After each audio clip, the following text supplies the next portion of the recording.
श्रोते हो, आता आपण ऐकणार आहात लातूर जिल्ह्याचं वार्तापत्र.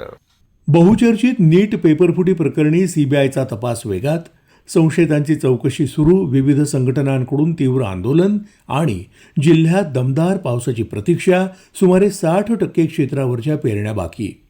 या आणि इतर घडामोडींविषयी आमचे वार्ताहर शशिकांत पाटील यांनी पाठवलेली ही माहिती. बहुचर्चित नीट पेपरफुटी प्रकरणी लातूर जिल्ह्यातला तपास केंद्रीय अन्वेषण विभाग सीबीआयनं अधिक वेगानं सुरू ठेवला आहे.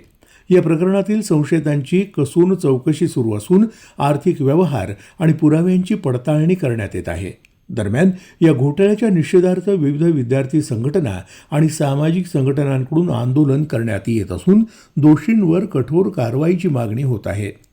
या प्रकरणाच्या निषेधात दिल्लीत आंदोलन करणाऱ्या विद्यार्थ्यांवर झालेल्या लाठीहल्ल्याच्या निषेधार्थ लातूर शहर काँग्रेसच्या वतीनं ट्युशन एरिया परिसरातून मशाल मोर्चा काढण्यात आला. या घटनेची न्यायालयीन चौकशी करण्यात यावी, केंद्रीय शिक्षण मंत्र्यांनी राजीनामा द्यावा अशी मागणी काँग्रेस नेते माजी मंत्री आमदार अमित देशमुख यांनी यावेळी केली. जुलै महिना संपत आला तरी लातूर जिल्ह्यात दमदार पावसाची अजूनही प्रतीक्षा कायम आहे. जिल्ह्यात 23 जुलैपर्यंत सरासरी 148 मिलीमीटर पावसाची नोंद झाली असून ती वार्षिक सरासरीच्या फक्त 21%, तर जून ते सप्टेंबर या हंगामातील सरासरीच्या 54% इतकी आहे. समाधानकारक पाऊस न झाल्यानं खरीप हंगाम धोक्यात आल्याची भीती वर्तवली जात आहे. जिल्ह्यात जवळपास 60% क्षेत्रावरच्या पेरण्या अद्याप बाकी असून काही भागात उगवलेली पिकं पाण्याअभावी करपत असल्याचं दिसून येत आहे. पाऊस लांबल्यास दुबार पेरणीची शक्यता कृषी विभागानं वर्तवली आहे. पावसाअभावी खरीप पिकं संकटात असतानाच आता हरणांच्या कळपाकडून सोयाबीन पिकांचं मोठ्या प्रमाणावर नुकसान होत असल्याचं दिसून येत आहे. रात्रीच्या वेळी हरणांचे कळप शेतात घुसून सोयाबीनची कोवळी पिकं फस्त करत असल्यानं शेतकरी दुहेरी संकटात सापडले आहेत. वन विभागानं तातडीनं उपाययोजना करून पिकांचं संरक्षण करावं आणि नुकसानग्रस्त शेतकऱ्यांना भरपाई द्यावी अशी मागणी शेतकऱ्यांकडून केली जात आहे.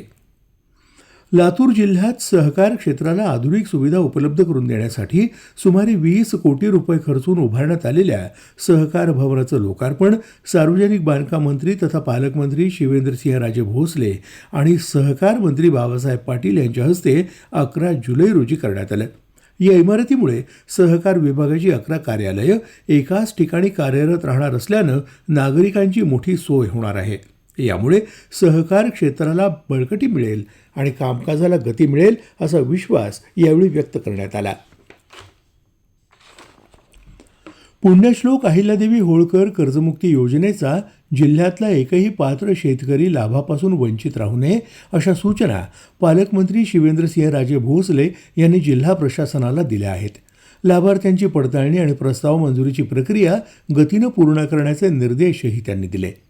सर्वाधिक सोयाबीन उत्पादक जिल्हा म्हणून लातूरला पुन्हा सोयाबीन संशोधन केंद्र मिळावं यासाठी राज्य शासनाकडे पाठपुरावा सुरू असल्याची माहिती पालकमंत्री भोसले यांनी दिली.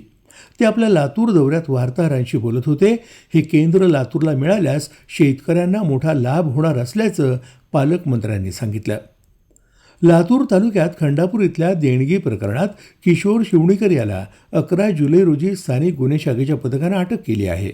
देणगीच्या नावाखाली आर्थिक फसवणूक केल्याच्या आरोप प्रकरणी ही कारवाई करण्यात आली असून न्यायालयानं त्याला पोलीस कोठडी सुनावली. या प्रकरणाचा पुढील तपास सुरू आहे. आषाढी एकादशी आज साजरी होत आहे.